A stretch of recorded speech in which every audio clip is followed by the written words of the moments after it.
Monsieur le Président, Madame la Ministre, Mesdames et Messieurs les membres de la Commission, le Réseau québécois des OSBL d'habitation vous remercie pour cette invitation. Donc, le RQOH représente plus de 1250 organismes, près de 58 000 logements, des milliers de travailleuses et de travailleurs et de bénévoles qui, partout au Québec, assurent concrètement le droit au logement pour des ménages parmi les plus vulnérables.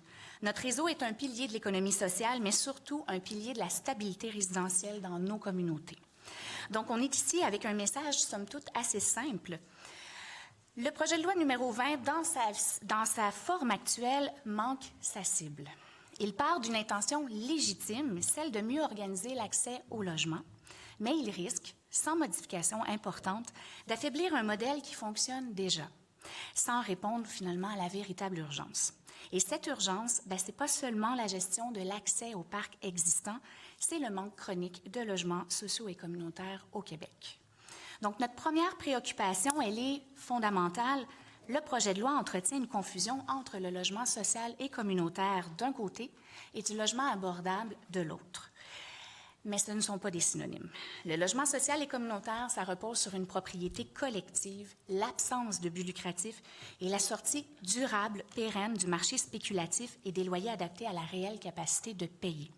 Le logement abordable, tel qu'utilisé en ce moment et aujourd'hui, peut relever du privé, être temporaire et ne comporter aucune garantie d'accessibilité à long terme.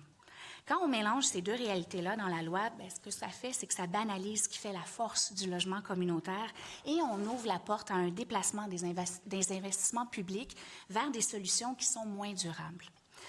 Notre deuxième préoccupation, c'est que le projet de loi repose sur un mauvais diagnostic de la crise. Le texte met l'accent sur les ménages qui dépasseraient les seuils de revenus, mais ce phénomène-là, il demeure marginal par rapport à l'ensemble du parc. Pendant ce temps-là, la vraie crise, elle continue. Les loyers augmentent, les listes d'attente s'allongent et des dizaines de milliers de ménages attendent un nouveau logement qui correspond réellement à leurs besoins. Le projet de loi prévoit aucun investissement qui structurant, nouveau dans le développement du parc hors marché. On pourrait dire qu'il réorganise l'accès à la rareté, mais ne résout pas la rareté. Notre troisième préoccupation concerne les effets concrets du projet de loi sur le modèle communautaire.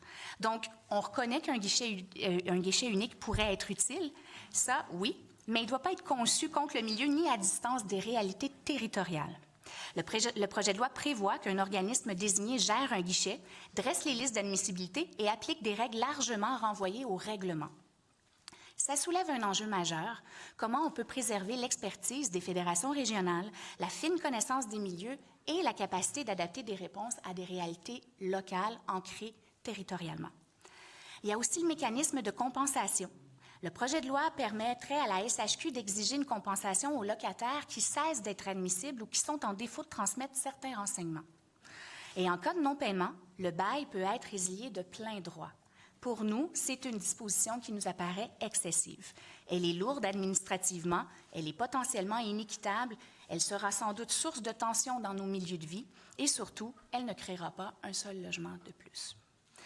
Enfin, il faut savoir que le RQOH, on ne s'oppose pas par principe au projet de loi, mais on propose des améliorations concrètes. Par exemple, inscrire clairement dans la loi la distinction entre logement social et logement abordable. Encadrer dans la loi, et non seulement par règlement, la définition de l'abordable. Prévoir un guichet unique, mais co-développé avec le milieu et ancré dans les territoires. Retirer ou baliser strictement le mécanisme de compensation.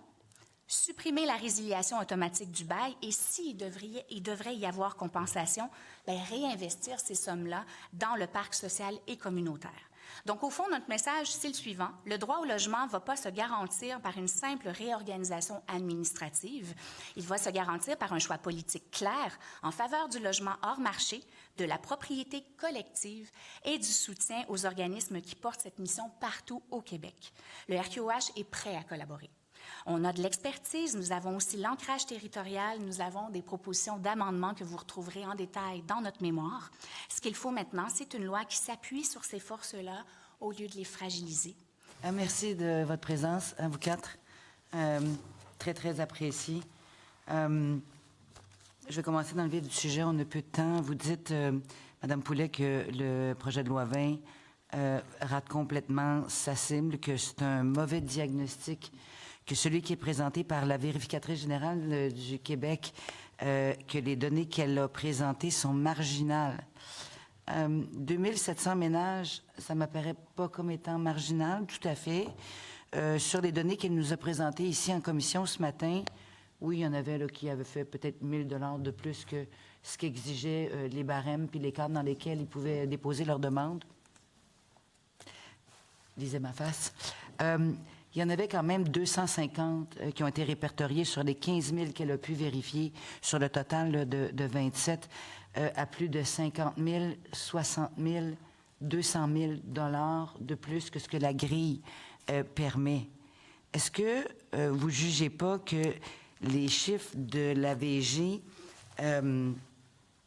et des dizaines de milliers, vous l'avez mentionné, des dizaines de milliers de ménages qui attendent un logement, juste ici, là, avec cette mesure-là, c'est sans compter toutes les autres mesures sur lesquelles collectivement on veut travailler pour améliorer l'accès au logement, juste ça, ces personnes-là, ça ne vaut pas la peine de pouvoir lever la main et de dire « Hey, on a un logement pour vous ». Il y a beaucoup de choses dans ce qu'ils viennent de dire, donc je vais me permettre. Vous avez dit que c'était marginal, c'est ça? Je veux juste, vous avez utilisé le mot marginal. En fait, ce qu'on cherche à faire comprendre, c'est que présentement, le projet de loi numéro 20, c'est qu'on va mettre 100% des efforts des ensembles des acteurs du logement social et communautaire, 100% des efforts gouvernementaux aussi, mais 2722 ménages, ça représente 2% des 140 000 unités. Évidemment, on ne s'inscrit pas, je dirais, contre la vertu, là, dans le sens où on est pour une attribution juste et transparente. On est évidemment aux premières loges et on a une grande, mais très grande préoccupation, sensibilité. C'est l'essentiel de nos actions, de loger les gens et de structurer nos actions, justement, pour en loger le plus possible. Ce que l'on dit, c'est que, oui, c'est préoccupant, mais le message qu'envoie le projet de loi numéro 20, ça vient contrecarrer nos efforts de mixité sociale, ça vient contrecarrer aussi nos efforts de diversifier nos montages financiers, nos modèles financiers qui peuvent ensuite servir de levier. Je vais laisser évidemment mes collègues compléter, mais qui peuvent servir de levier pour pouvoir faire croître le parc de logements social et communautaire.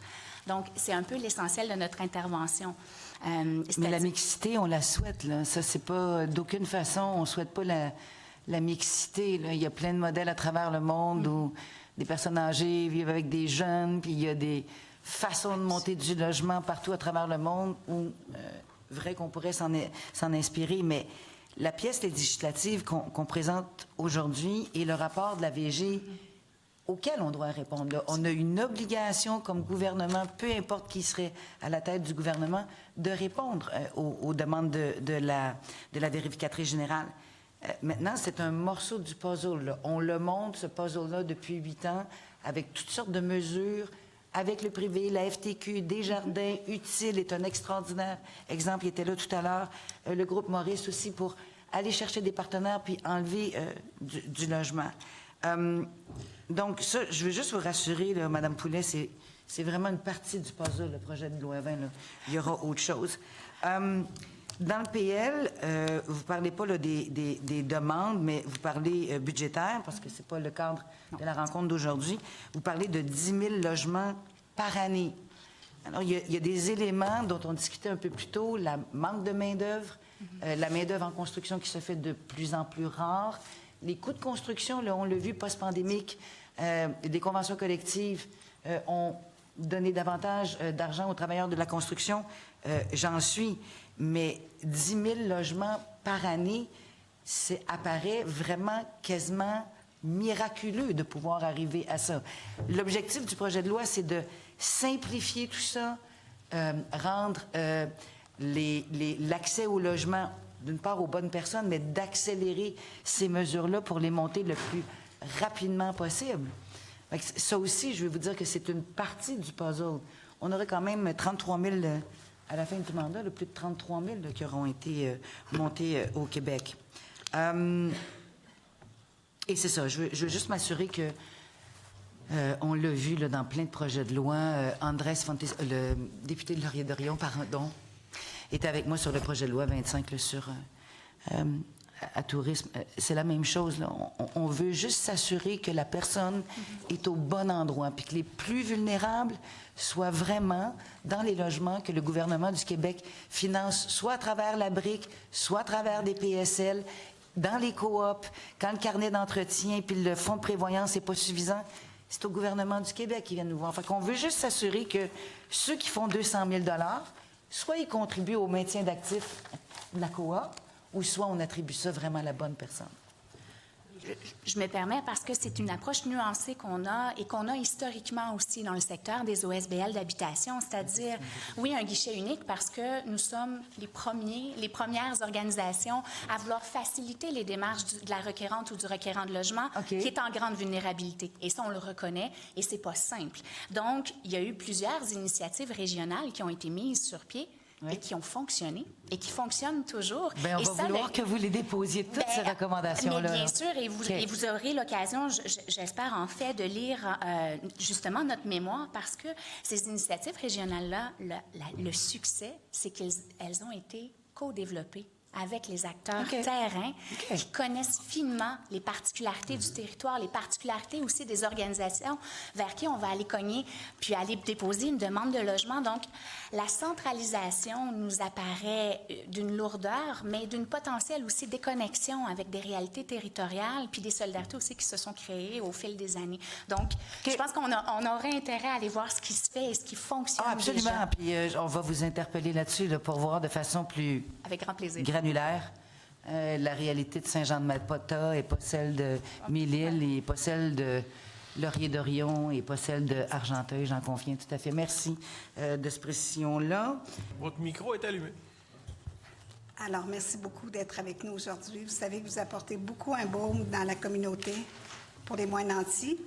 Ma question, elle est, quel impact les logements abordables ont-ils sur la santé physique et mentale des habitants? Oui. Nous, on défend une position qui a été largement documentée par la santé publique du Québec. Avoir un logement, une stabilité résidentielle, un logement sécuritaire, salubre, bien ancré dans une communauté, c'est le premier, en tout cas, nuance, c'est l'un des facteurs les plus déterminants sur la santé d'une personne et d'un ménage. Donc, j'aurais tendance à dire que d'avoir accès à un logement, c'est d'avoir accès à sa santé physique et mentale. L'Observatoire des inégalités avait par ailleurs chiffré les coûts que ça représente sur le réseau de la santé de ne pas avoir accès à un logement. Évidemment, il faut que je sois en commission pour oublier cette donnée-là, mais Je pense que c'est 4,2 milliards. 4,2 milliards. On va aller vérifier, là, mais c'est Oui, il y a un 2 milliards santé. Qui est maillé découpé après ça Voilà.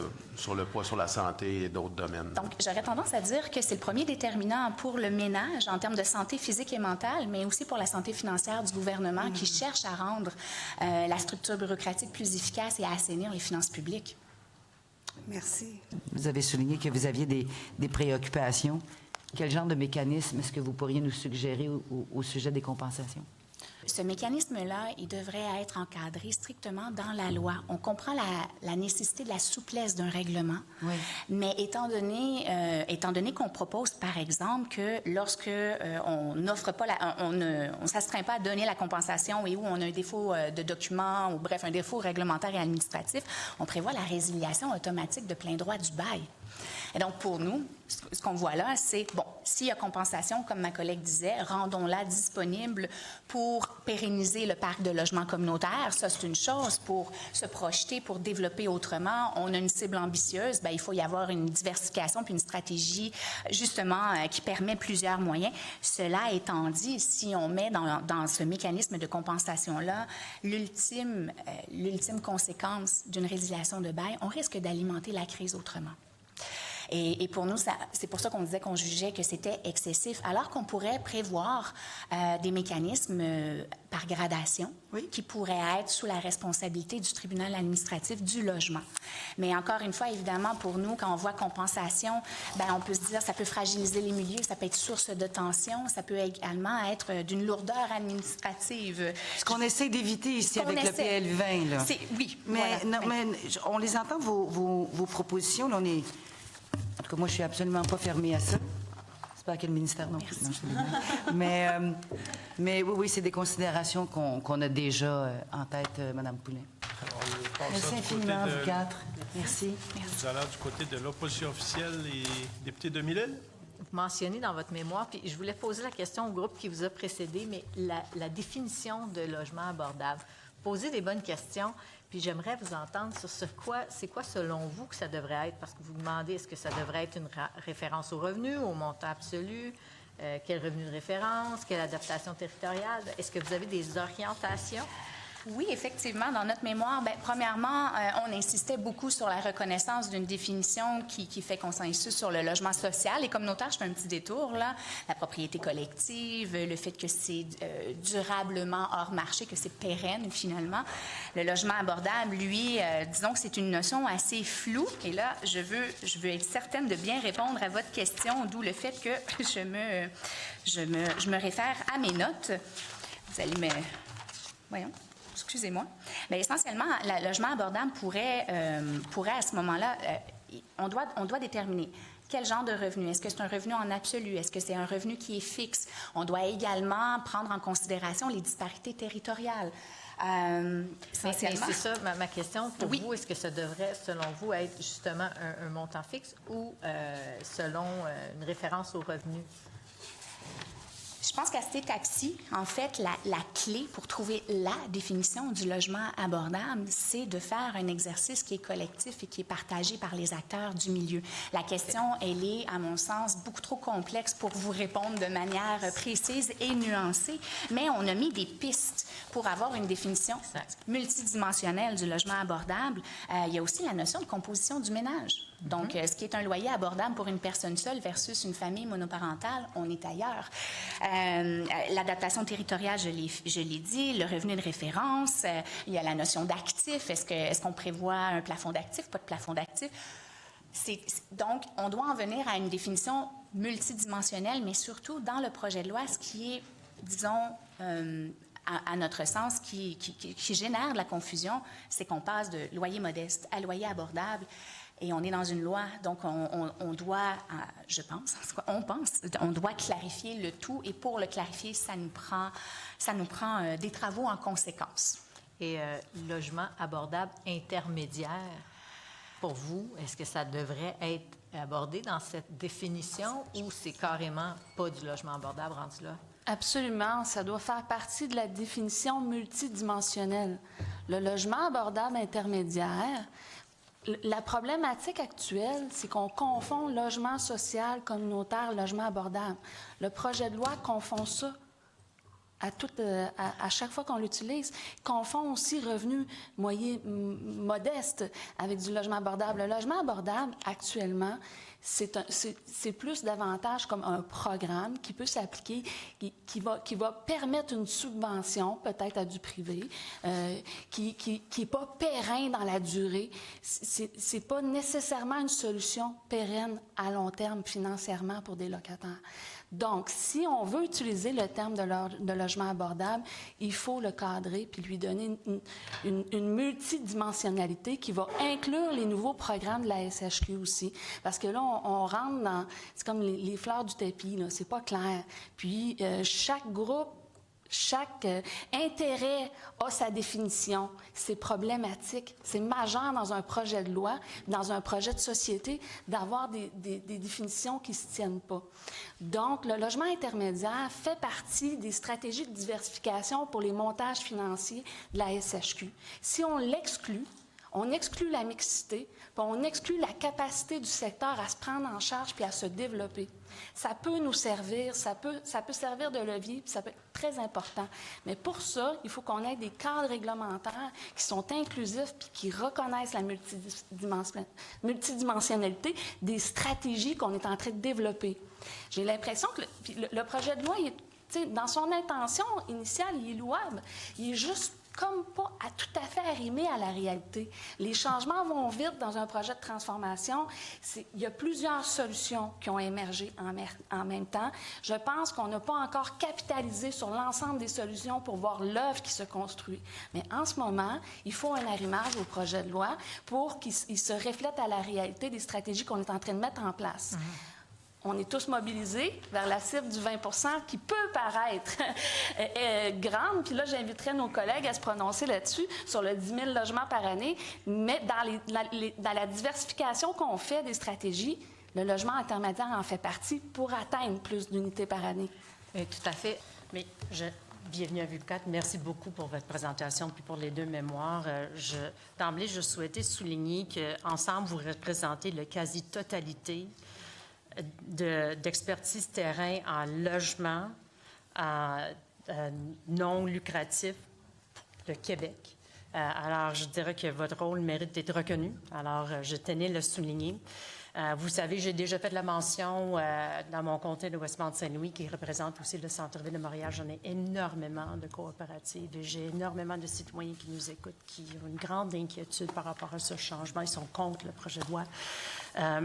Je voulais vous entendre par rapport à le service à la personne versus votre vision d'économie sociale.